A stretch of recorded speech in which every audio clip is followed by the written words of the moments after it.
All right. Thank you so much, everyone, for joining us today. My name is Sohaila K from Wedding Wire, the brand marketing team. So today we'll be discussing everything to do with social media do's and don'ts during COVID-19. So we've seen many concerns and questions regarding, COVID-19 and what it means for wedding business. Wedding Wire India, a part of the Not Worldwide, wants you to provide with all the information and resources all our vendor partner needs to help you navigate this trying time. So in today's webinar, which is all about social media, we'll be talking on how, have you been wondering how to manage your social channels and what to put in your feed during this uncertain time, what you should and you should not be posting on social media at this time, how to use social media and stay connected with couples and colleagues, and some of the things that you need to update on your channel.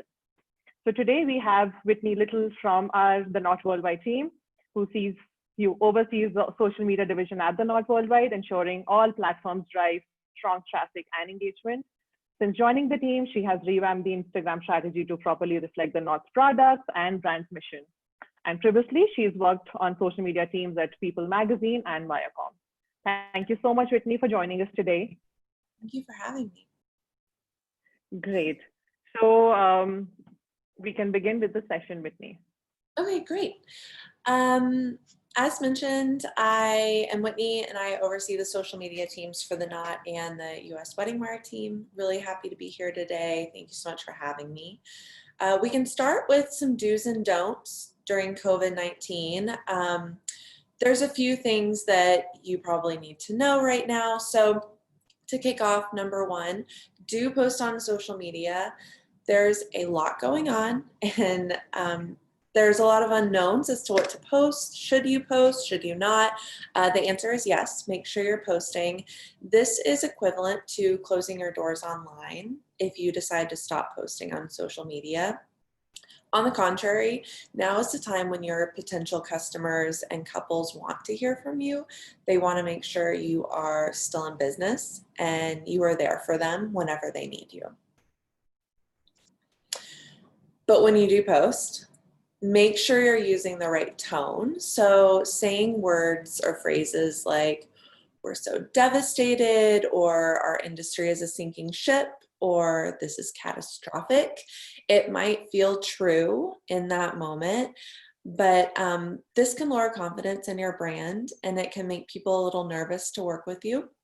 So instead, use phrases that feel like you have authority and you are there to comfort your clients right now. So phrases like, we've got this, or we're here to help you navigate, can go a long way with your current couples and your potential ones. Make sure when you are posting that you are educating and inspiring. So engagement season is actually still probably happening. Proposals are still happening no matter what. That means there's always a wave of couples who are starting to plan their weddings. So make sure you have them in mind when you're going to post on social media. They're at home like we all are, and they're planning their weddings. They want to see what you can do for them. They want to see your work, and like I said, they want to know that you're there. So make sure you're posting things that can be helpful for them as they start the wedding planning journey. That said, you probably are offering a lot of new options right now. So that might be at-home try-ons for attire. That could be a new online print shop, hourly consulting. There's a lot that you might be offering right now that's specific to COVID-19, but don't promote it as a way to make money for your business. Promote it as an offering to help someone out right now. It can be both. It probably is both, but focus on why the service is special and helpful. Lead with your work and your offerings. Don't lead with the circumstances and looking like you're trying to capitalize on something really bad that's happening right now. And do connect with your network on social. Everyone's on social media right now. Everyone's connecting with each other, especially as we start to feel a little lonely during quarantine and all of this. It's the same for your couples. So reach out to them, check in on how they're doing. A DM on Instagram will go a long way. And then outside of that, share comment, like people's posts, connecting with your network. So that way other people can see publicly that you're all connected. This industry is so much stronger together. And this is a great way to show it across social media. Speaking of staying connected, I want to go over a few specifics just to help kind of get some ideas flowing for you. So number one, as I said, you can DM your couples to check in. That feels very personal. Anyone reaching out to you directly is going to feel a little more personalized than you going on Instagram and saying, how's everyone doing, right? They want to feel that one-to-one connection. You can even take that a step further and maybe send them a small gift on their original wedding date. They've likely rescheduled. So it's still nice to honor that first day, and it's emotional to them. It's emotional to you. Oh, sorry, are you able to hear me? Yes, I can. Please go ahead. You can send a small I gift would on just there. request, I would just request everyone to be on mute. And if you guys have any questions, please put that in the chat box. Thank you so much. So you can send a small gift on their original wedding date. That can be something small in the mail, or that can be like an online gift card that you can send them to email. Or you can post a photo of them on your Instagram feed. Something I like about that is it's highlighting the couple, but it's also showing your other potential clients that you're working with someone and you are just a very kind person to all of your clients. And so it can also help promote you to other couples, but it's also just a nice thing to do. You can check in with your couples over email. If a DM feels too short, you can have a longer conversation over email. You can start a private Facebook group for your couples. This might not be the right fit for you, but it could be great if you have a large network of couples and they can get together. You can share information more quickly with them, and they can also kind of commiserate and bond with each other because they're all going through the same thing. We're seeing that a lot, that Facebook groups are becoming more popular right now because a lot of couples whose weddings have been postponed are looking for advice, and other people going through the same thing. They want to feel less alone. So this is a really great option. You can also collect and send recipes to their home. So if you are a caterer, it's a really fun idea to have a recipe, send it to your couples and say, if you're having a date night at home, here's one of my favorite recipes. It's a very nice personal touch, but on top of that, they can maybe understand why you do what you do and why you're a professional, because it might be a little more difficult for them. So it can build some appreciation for what you're able to do for them in their wedding. Or you can create a Spotify playlist maybe of songs you are going to play for them, or songs that maybe they would want to listen to in their downtime. There's a lot of very specific personalized options you can do for your couple. Just think about what feels right for you. And if you have ideas, you can share them in the comments too. I'm sure it would be helpful for everyone to get a little inspired. So I'll give you a quick second to do that.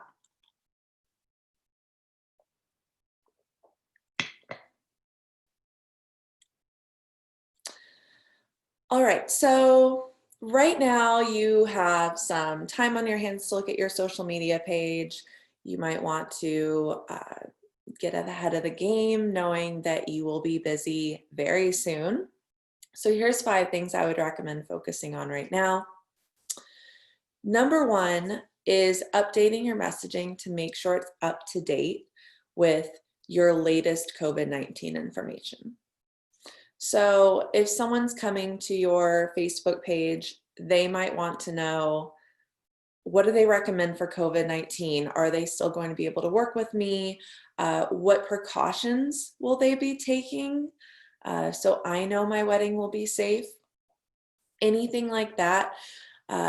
Make sure you don't make them look for the information. Make sure you present it to them so they don't have to go looking for it. So you can pin your messaging to the top of your Facebook page. You can pin it to the top of your Twitter feed if you have Twitter. You can also create an Instagram story and then add it to your highlights for easy access for them. That's something we've done on the Knot and Wedding Wire is we have an Instagram story highlight that says COVID-19, pretty straightforward. And that way any of our couples coming to the site are able to get their information very quickly. You can also update your bio across your social media platforms. So if there's a number you've set up or maybe a specific email with COVID-19 information, you can share that there as well. Number 2, get back on Pinterest. This I've seen is kind of the lowest priority for a lot of our vendors, just because it's not as in the moment as Facebook and Instagram. But use this time to really focus on your Pinterest platform. This is strictly for information. So in March and April, when COVID was really hitting the US, everything my teams posted on Facebook and Instagram had to be kind of put into context for our couples. So if we posted an inspirational photo of a wedding party, we had to take the time in the comments to really explain that this was a wedding from 2019, right? So people didn't get upset or reminded that they don't get to have a large group together right now. Pinterest is different because there are still pins that are performing really well from like 2016. So they don't need all that extra information. They just need to see a great photo to pin to their own pages. So this is a great time for you to be using Pinterest. So go through your website and make sure any images you have on that website are pinned that make sense, that look like inspiration. As a reminder, make sure they're high quality and make sure they're vertical images. The best ratio is 2:3. And also use that as, use the description as what I like to call an image SEO. So what would someone be looking for to find that specific photo? If it is a red wedding cake, for example, use that in your description. That way anyone who's looking for a red wedding cake can come find your image. Number 3, do a deep dive on your analytics. I found when I'm talking to a lot of vendors, they actually don't know their analytics, they don't know their audience, they don't know what works well for them. It's very easy to find. So first and foremost, make sure you have a business profile on Instagram. When you do have a business profile, you should be able to find what I call a hamburger. It's these 3 horizontal lines in the top right corner. So if you want to follow along with me, if you want to bring out your phone and look at your Instagram, this is on your phone. Hopefully you can find the hamburger in the top right corner. You're going to click on that. And then you should see this menu pop up. So it has a lot of different options, but for your analytics, you are going to select Insights. It's the 3rd one from the top. Then you will see these 3 categories. So there's content, activity, and audience. Content's going to tell you a lot about what people are engaging with. Activity is going to tell you when they're active and what types of things, what their behaviors are. Audience is going to tell you more about your specific audience. So the age breakdown, their location, male and female, so you can understand who's already following you and who you might want to be reaching. But for this purpose, we will use content. And you can see those little categories at the top, so all, 1 year, and reach. So for example, we like to maybe sort by engagement over the last 30 days. So look at what are people responding to the most, what are they liking the most, so you can keep creating that type of content to keep driving engagement and maybe new followers. You can also sort it by followers to see what did you post that drove the most amount of new eyes to your page. There's a lot you can do here. I spend a lot of time in this section in my downtime just to make sure I'm continuing to understand my audience. On the Wedding Wire US, there's a lot of tequila. People love tequila in the United States for our Wedding Wire brand. So anytime we post like a tequila cocktail or little mini bottles of tequila, that always performs so well. On the Knot side, they love signage. So any kind of cute phrase or really beautiful sign welcoming you to a reception, those do really well. So there's not anything specific I could tell you about what your audience is engaging with. You just have to find out what your audience likes and then keep creating more of it. Number 4, it may be August, but I'm a big fan of spring cleaning, no matter what time of year. So make sure that your social media presence is up to date. So go through your channels, make sure the imagery and messaging is still relevant. So similar to what we talked about earlier, make sure all the right information is in your bio. Is it clear to a potential customer, A, what you do, B, where you do it, and if you travel, that's also good to note, and C, how do they reach you? And as long as you have that in your bio, that's great. A lot of people want to write a long paragraph about who they are as a person and this and that, but if you have a few seconds for people to understand exactly who you are and if you can work for them. So lead with that. And then make sure the messaging and imagery is similar across all of your platforms. So I want to show you a really great example.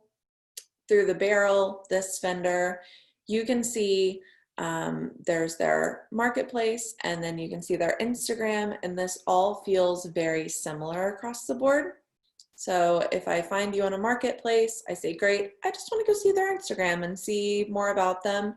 I go here.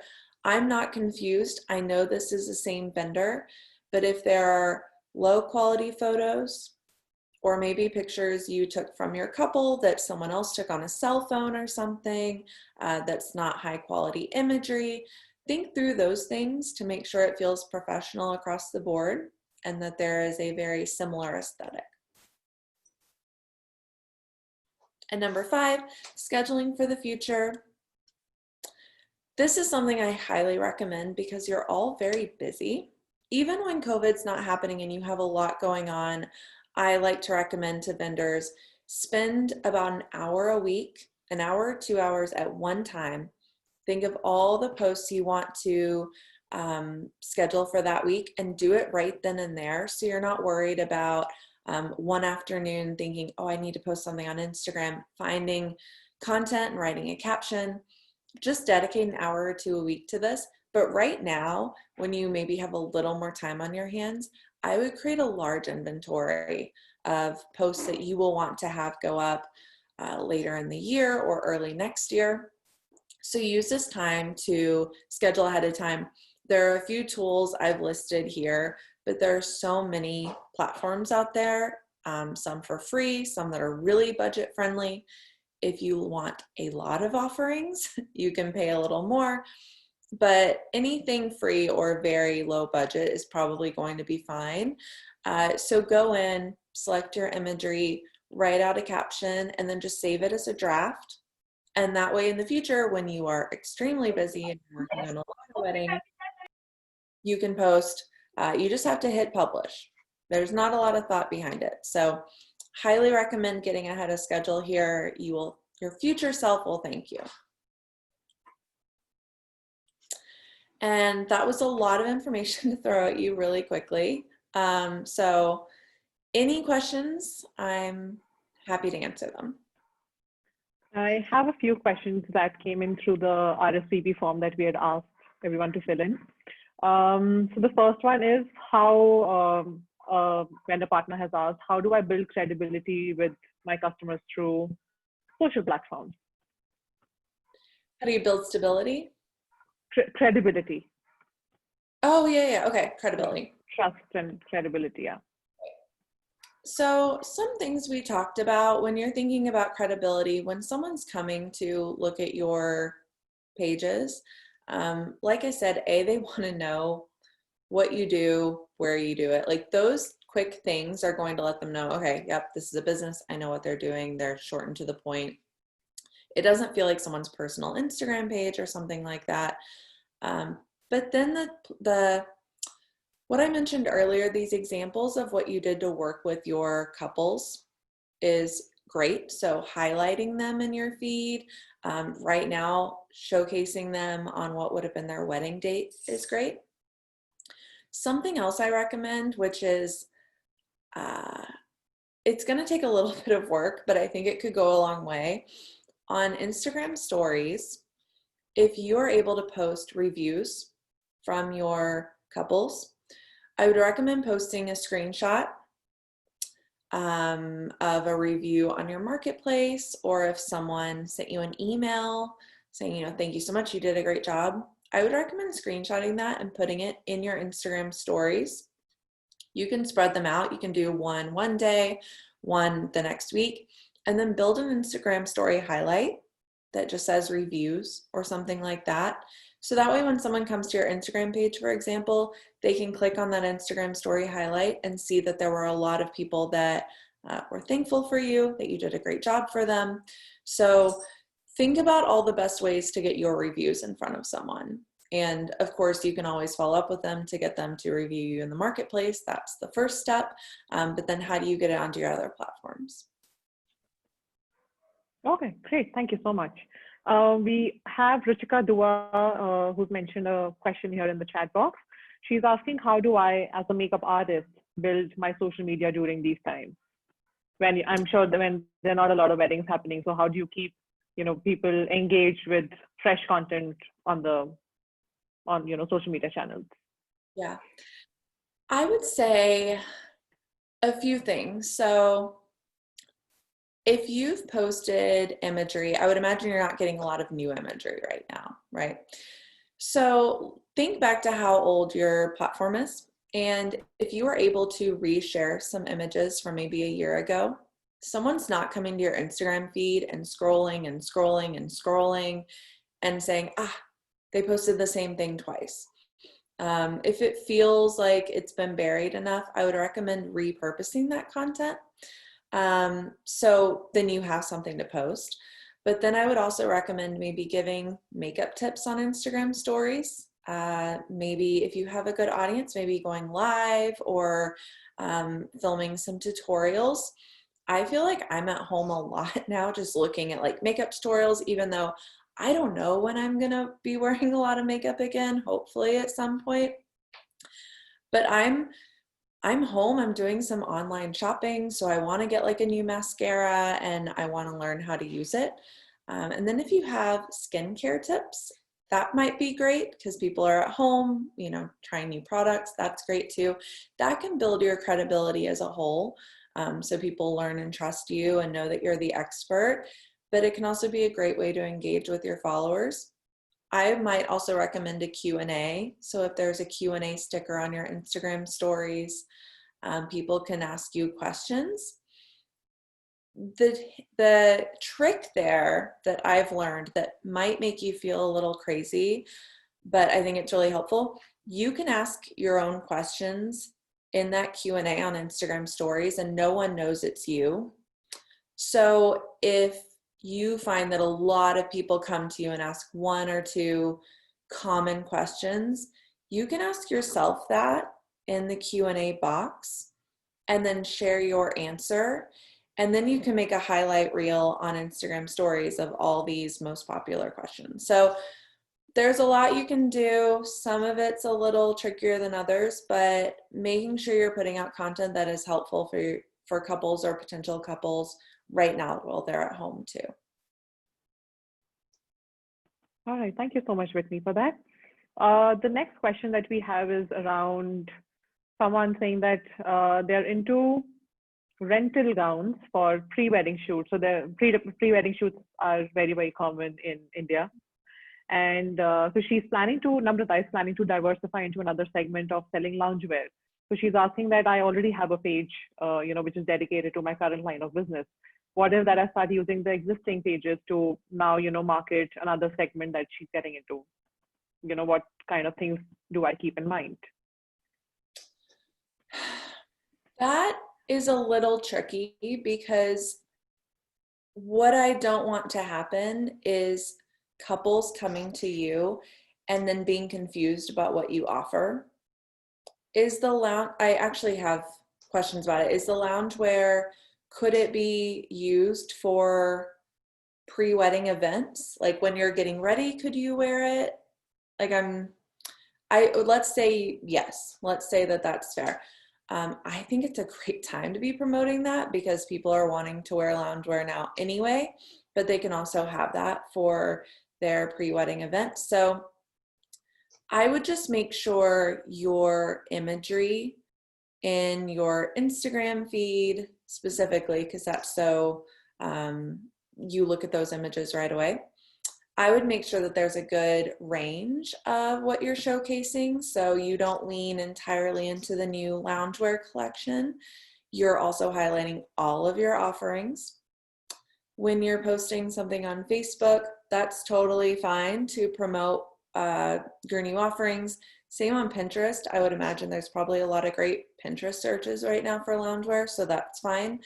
But I would make sure, especially on Instagram, when people are looking at your feed and seeing 9 to 12 photos right away, that you're not completely burying all your other offerings. But I think that's great. I think it's a great idea.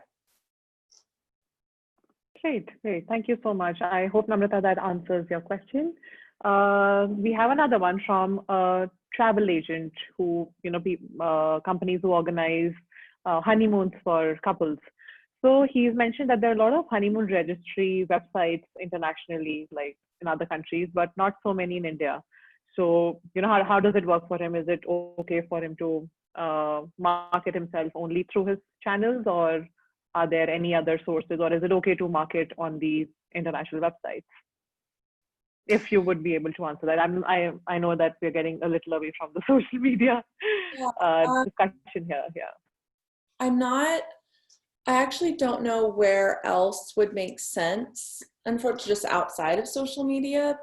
But if the question is, can I also market on social media? Yes, absolutely. Sorry, I'm probably not very helpful on this question.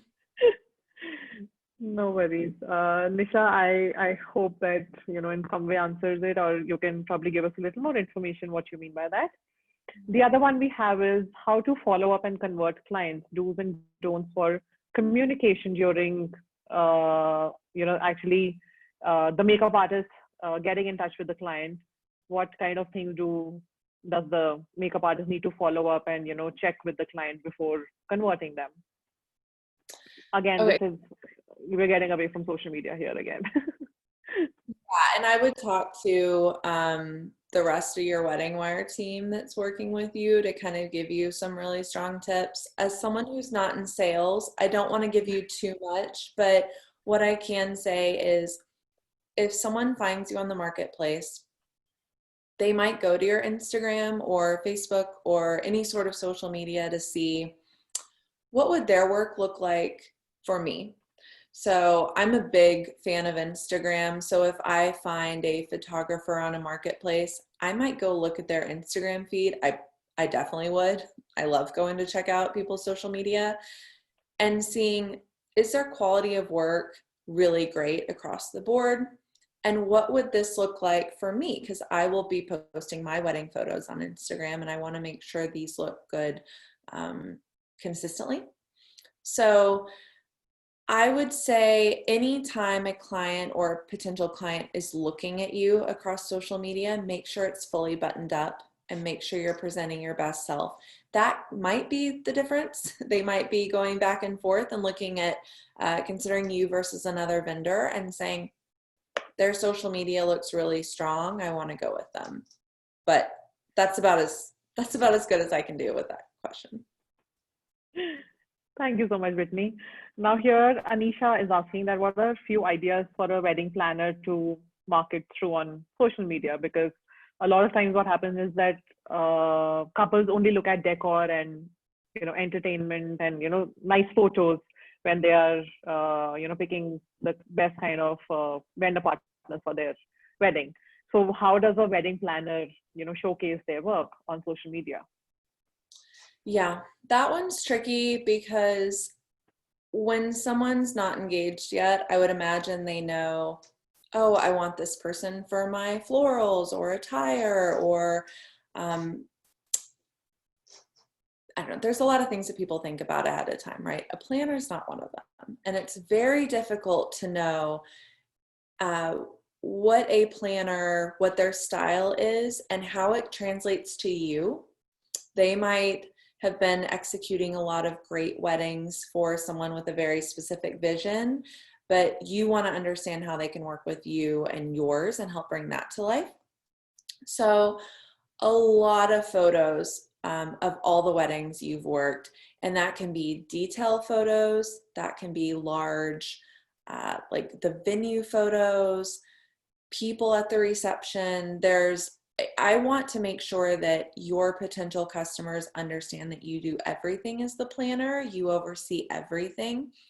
I would be very specific in your captions to say, we worked with X and Y to bring this vision to life. And I would use the caption to explain what they wanted. And then we pulled this vendor together and this vendor together to bring this to life. And I would use your captions as a way to educate on how you played a role and what a planner does in general, because I don't know if all couples understand it right away. I would also go out to other vendors you've worked with when they're posting on social media. So if the caterer is posting their food photos from the wedding, I would say, can you make sure to tag me too? Because the planner's involved in all of it. So if they're posting about what they did at the wedding, if they can just say planned by blank, that can help your word of mouth. So there's a lot you can do within your network to make sure that they're also lifting you up, and vice versa. So when you're posting a photo from the wedding, you should also shout out the other vendors that helped you too. So it kind of goes back and forth there. Great. I think these are some really great points for all the vendor partners here. The other one we have is that a makeup artist is asking, how do I market my makeup page? I'm guessing the business page without a website. So on social media? Yeah. Okay. Yep. So look, I would use your social media as your website. I would make sure instead of the link at the top that links to a website, I would link it on Instagram. I would link it to your Facebook or wherever else you feel strongest. If you're on Facebook, I would link it to your Instagram. I would make sure that there's this kind of circle of all of your social media channels. So instead of going to a website, they're continuing to look at content you're putting out and how you're positioning yourself. Even though there might not be a traditional website, I actually look at a lot of social media for brands, and I get a lot of information from those, and I don't always need to go to the website. So if you are giving them the best information first, so again, what you do, where you do it, and how to reach you, if you have a phone number listed or something, or you can say DM me, someone can send you a direct message. There's a lot of ways for someone to get in touch with you that might not be a traditional website.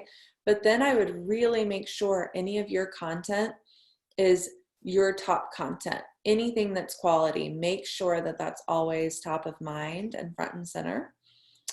And I mean, I think that's kind of the best you can do right now. Like I said, use your social media as your website. There's all the information couples would need there. So just make sure you're doing everything on all your social media platforms. Great. Thank you so much, Whitney, for that. Then I have another questions from the RSVPs that how important are testimonials, and is there a way to put them out on our social media channels? Yes, very, very, very important. So I want to make sure, so when I go to get my hair cut somewhere, I ask my friends, I would say, who do you like to go to? You know, I like to get those recommendations.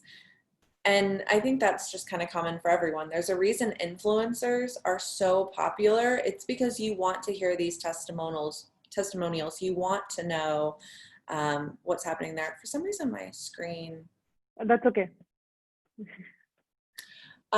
So That's so weird.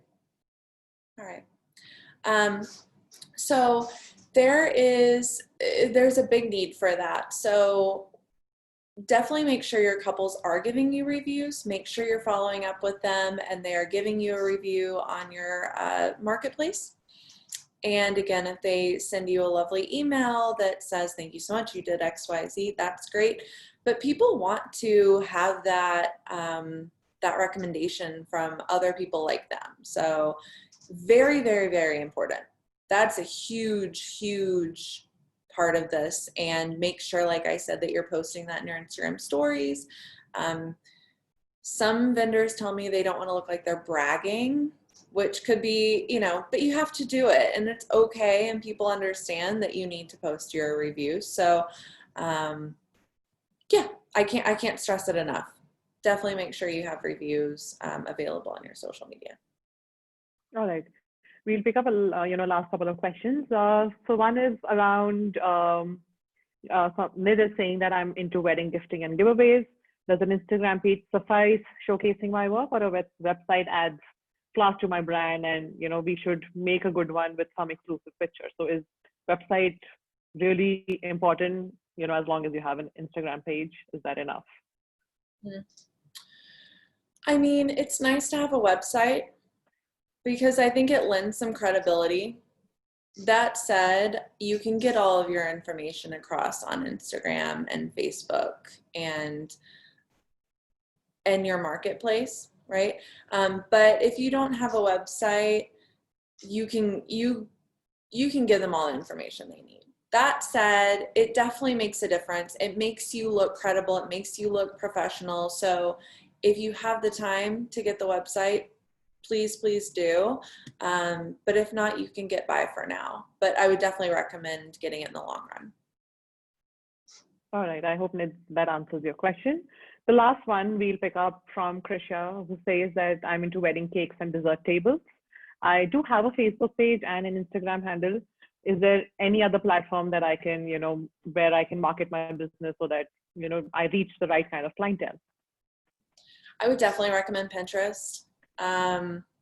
Pinterest is made around food and desserts. And so that is a great place for you to shine. So I would recommend photos from weddings you've done. And right now, if you're home and you're making some great desserts in your downtime, I would also recommend sharing that. Anything to get you as a vendor in front of any potential clients. That said, Pinterest is going to be a little hard because you don't know where the user lives. You don't know if they're just looking for cake recipes or something. But it's another good way to get discovered. So highly recommend Pinterest.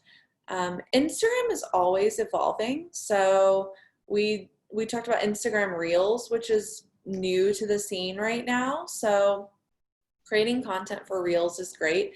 It's video footage. You can be giving out some recipes that you really like. Again, I don't think it's going to hurt your business if you're giving away some recipes because no one's going to make it as well as you make it. And I actually think it can help make them understand why you're so good at your job.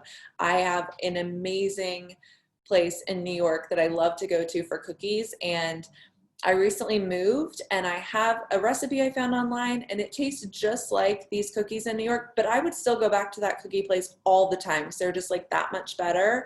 So I would use your knowledge and interact with couples right now who are at home. And so maybe try Instagram Reels. It's a great way to use some video footage. You can like I said, you can maybe list recipes out and show a little bit of a how-to. There's a lot to do there, but I would definitely recommend Instagram, Facebook, and Pinterest. Great. Thank you so much, Whitney, for answering all the questions and for guiding us through all the social media do's and don'ts that you have today. So I would say that, at Wedding Wire, we know that this year has been different and we're all trying to make some adjustments to our businesses. As part of the Not Worldwide team, we are always here to help our vendor partners. So we're building this Wedding Wire Marketing Knowledge Center where we bring you different subjects every time and just guide you through these difficult times. And we really hope that these inputs on social media help you drive your business better. And we wish all the best to our vendor partners for the upcoming wedding season. Thank you so much, everyone, for joining us today. Thank you.